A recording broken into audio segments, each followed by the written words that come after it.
j'espère que vous allez bien. Bienvenue dans ma chaîne pour les nouveaux abonnés et je remercie tous les anciens abonnés. J'espère que tout va bien de votre côté, que vous avez la paix, l'harmonie, la santé, le bien-être, l'amour et la paix intérieure. Aujourd'hui, voilà, je reviens avec cette nouvelle vidéo dont on va parler encore de nouveau des choses de la vie et tout. C'est un sujet qui concerne beaucoup des femmes. Vous savez que j'adore parler des sujets des femmes et tout. Aujourd'hui, nous allons parler de ces femmes-là qui font des enfants avec des différents papas. Avant de commencer, la question que moi j'aimerais vous poser est la suivante. Que pensez-vous, vous, des femmes qui ont par exemple 4 enfants avec 4 papas différents ou 5 enfants avec 5 papas différents? Quand vous voyez ces femmes-là, qu'est-ce que vous pensez? Quelle est la première idée qui vous vient à l'esprit en fait? Donc j'aimerais que vous me dites à peu près ce que vous pensez et moi je vais vous dire moi ce que je pense et ce que je pensais auparavant. Voilà, donc je vais commencer par ce que je pensais auparavant. Lorsque j'étais plus jeune, moi, selon ce que ma maman m'a appris, pour faire des enfants, il faut être dans un foyer, il faut avoir un mari et là, tu commences à faire des enfants. Ça, c'est ce que j'ai suivi tout le temps. Ma maman dit quoi, genre, il faut te marier avant de faire des enfants et tout. Lorsque je vois par exemple mes camarades qui disaient, voilà, ils sont 5 avec 5 pères différents, ou elles disaient, ils sont 4 avec 4 pères différents, je prenais ça comme si c'était un peu... pour moi, c'était un peu sale, tu vois. C'était un peu sale. Je les prenais un peu comme si c'était dans une famille des gens qui sont pas normaux. Je sais même pas comment je peux vous expliquer ça. Pour moi, c'était anormal en fait. Pour moi, c'était pas normal avoir 5... Vous êtes 5 et vous avez 5 papas? Non, mais pour moi, ça ne passait pas en fait. Donc, au fur et à mesure, je grandissais et puis je regardais les situations de gens, je regardais les vies que traversent des gens. Je me suis dit, mais Amor, arrête de penser comme ça, arrête de juger. Parce qu'en fait, moi, je me disais, comment quelqu'un, tu peux être avec tes soeurs, vous êtes 5 et vous avez 5 papas. Mais la maman, là, comment elle a fait? La maman, là, comment elle faisait 5 papas? Vous êtes 5, vous avez... Et je me rappelle très bien, j'avais une camarade, elle s'appelait, je sais plus, Monique, quelque chose comme ça. Et la fille, en fait, ils étaient chez eux 6 et ils avaient 6 papas. Chacun avait son papa. Et pour moi, c'était, je disais, 6 avec 6 papas, mais comment ça se fait? Comment ça se fait? Et lorsque je voyais sa maman, en fait, lorsque je regardais souvent sa maman, je la regardais bizarrement parce que moi, je me disais, cette maman, elle n'était pas sérieuse dans sa jeunesse. C'était une maman qui sortait avec beaucoup d'hommes. Moi, je disais sûrement, c'était voilà, une prostituée ou... bref, ça ne passait pas dans mon esprit, en fait, que vous êtes 6 et vous avez 6 papas différents. Donc comme je disais, au fur et à mesure que le temps passait, je regardais autour de moi et je prenais les situations des gens, je regardais les situations des gens qui m'entourent et je me suis dit non Amor, ce n'est pas souvent ce que ces femmes veulent. Ce n'est pas souvent ce que ces femmes veulent. Personne ne peut vouloir avoir 5 enfants avec 5 papas, tu vois. Personne ne peut vouloir souhaiter 5 enfants avec 5 papas. Toute femme aimerait avoir tous ses enfants avec un même père. Si je ne me trompe pas, ou bien je suis la seule. Bref, moi je pense comme ça que toute femme aimerait avoir tous ses enfants avec eux même papa. Si tu trouves cette femme-là qui a eu 6 enfants avec 6 pères différents, tu penses que c'est de sa faute ou parce qu'elle a voulu? Non. Certains disent peut-être parce qu'elle n'était pas sérieuse. D'autres disent voilà, elle se donnait facilement et tout. Mais personne ne connaît exactement qu'est-ce qui s'est passé dans la vie de cette personne, tu vois. Je vais vous donner l'exemple. J'ai une camarade très proche que moi je connais. Alors la fille en fait, je vais un peu essayer de parler plus rapidement parce que l'histoire de sa vie elle est un peu longue. La fille en fait, à l'âge de 19 ans, sa maman l'oblige à épouser un homme, tu vois. Elle refuse, elle ne voulait pas ce monsieur, mais sa maman voulait qu'il épouse ce monsieur parce que le monsieur était riche. Alors elle va en mariage chez le monsieur, malgré qu'elle était amoureuse de l'amour de sa jeunesse. Il y a un autre jeune gars comme elle qui avait peut-être 24-25 ans, mais elle était obligée d'aller en mariage chez le monsieur qui avait, je sais pas, 40 ans ou 38, 39, 40 ans. Elle était obligée d'aller chez le monsieur parce que le monsieur était excessivement riche. La fille, elle a commencé à vivre chez le monsieur, malgré qu'elle n'aimait pas le monsieur, elle était là, elle était en mariage. Peut-être un an après, la fille est tombée enceinte du monsieur.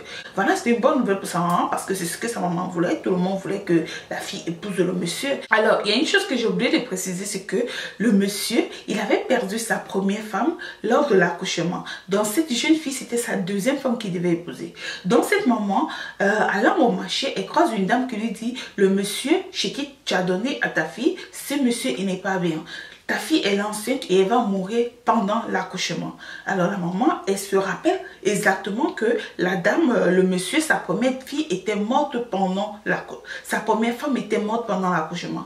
Voilà comment le moment de l'accouchement approche. La dame, elle dit au monsieur, voilà, je veux ma fille, je veux qu'elle vienne accoucher chez moi. Le monsieur dit, non, pas possible. Elle doit accoucher chez moi parce que c'est ma femme. La dame insiste et tout. Le monsieur dit, c'est pas possible.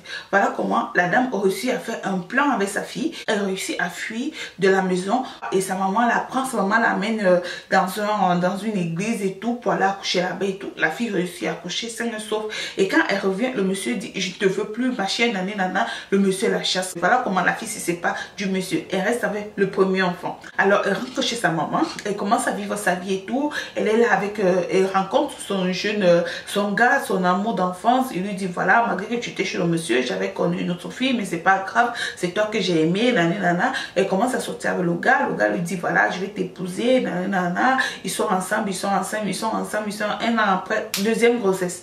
Elle est enceinte maintenant du gars, le gars lui a dit, la maman connaissait le gars et tout, ils sont ensemble. Voilà comment une autre fille apparaît et dit à cette fille voilà, elle aussi elle est enceinte du gars. Alors là, qu'est-ce que la fille fait? La fille demande au gars, le gars dit oui, pendant que tu étais chez le monsieur, j'ai connu une autre fille, comme je t'avais dit, et voilà, elle est aussi tombée enceinte, et moi je peux pas l'abandonner. Avec le gars, ils font les problèmes, ils finissent par se séparer. Le gars préfère rester avec la fille avec qui il était, lorsque cette camarade que je connais était chez le monsieur. Alors, la fille maintenant, elle se retrouve avec 2 enfants, avec 2 pères. Tu vois, ça fait déjà 2 enfants avec 2 pères. Elle continue la vie, elle continue la vie. La fille maintenant, elle a 26 ans. Elle décide de quitter le pays et pas vivre dans un autre pays. Elle arrive là-bas, elle rencontre un autre monsieur. Alors, elle est là avec le monsieur lui dit, voilà, je n'ai pas de responsabilité et tout. Elle commence à vivre avec le monsieur, ils sont ensemble. Ils font ensemble 2 ans. Le monsieur va même jusqu'à...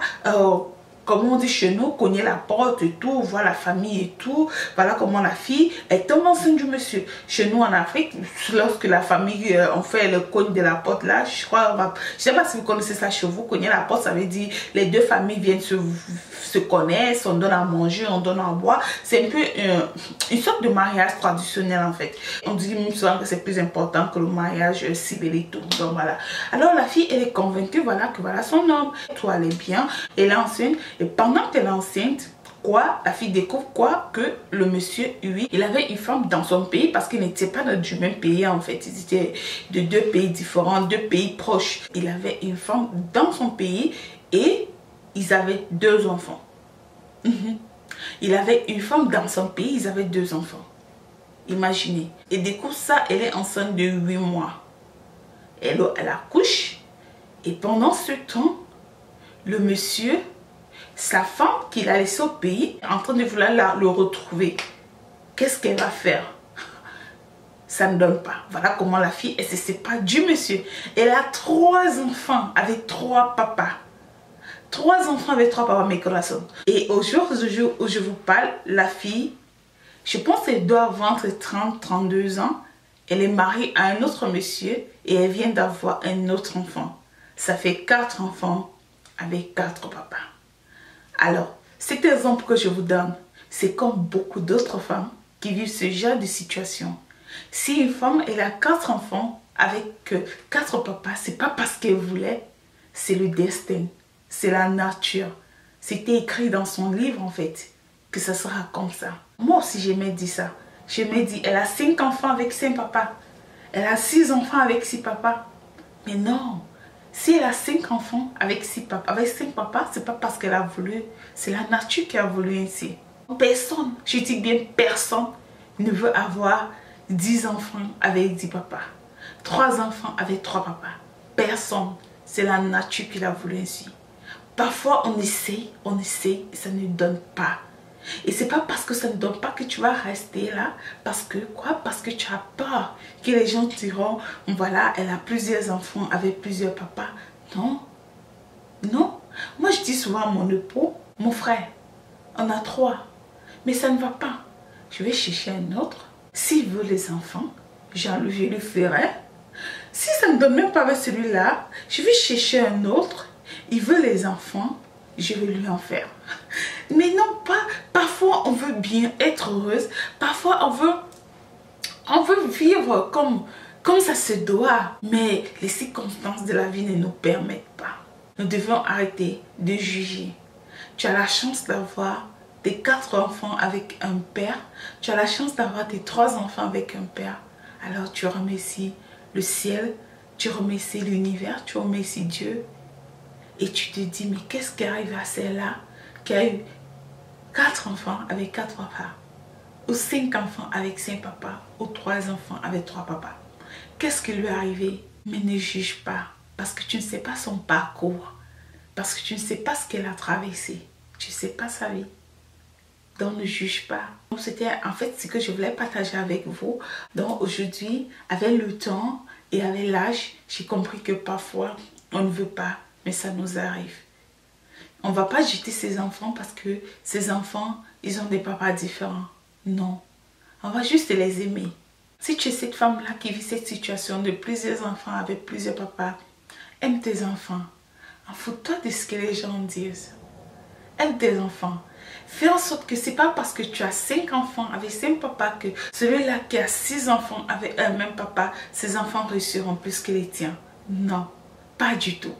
Il suffit de bien éduquer tes enfants, d'être toi-même le papa, toi-même leur maman, leur donner le droit chemin afin que demain tu sois contente. Même s'ils sont 6, ils ont 6 papas, mais que tu regardes tes enfants, ils ont l'amour. Surtout, fais en sorte que tes enfants soient ensemble, qu'ils aient cet amour-là, que tu les regardes et que tu sois fier de tes enfants.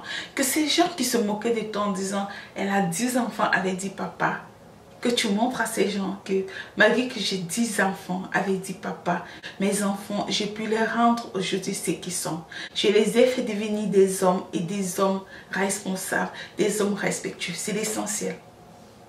C'est l'essentiel. Ma chérie, toi qui vis cette situation, toi qui traverses ce genre de situation de moquerie parce que tu as plusieurs enfants avec plusieurs papas, le plus important, c'est éduquer tes enfants. Leur montrer que toi seul tu peux être leur papa, leur montrer que toi seul tu peux être leur maman. C'est souvent difficile, mais si tu réussis à éduquer tes enfants, l'éducation d'un enfant commence à 1 an à 10 ans. 10 ans, un enfant connaît déjà ce qu'il doit faire. L'éducation réussit de à cet âge-là. Mais après 10 ans, ça devient compliqué. Tu dois pousser tes enfants, les faire devenir des hommes respectés dans la société. C'est le plus important. C'est la fin de cette vidéo, mes coraçons. J'espère que vous avez plu. Si vous avez aimé, faites-moi juste un pouce en l'air. Ça me fera énormément plaisir. Si c'est la première fois que toi qui me regardes, tu passes par là, je t'invite à t'abonner. Et surtout, n'oublie pas de cliquer là sur la cloche de notification pour ne manquer aucune de mes vidéos. Je vous aime énormément. Et on se retrouve à la prochaine vidéo que je ferai. À bientôt, bisous. Bye.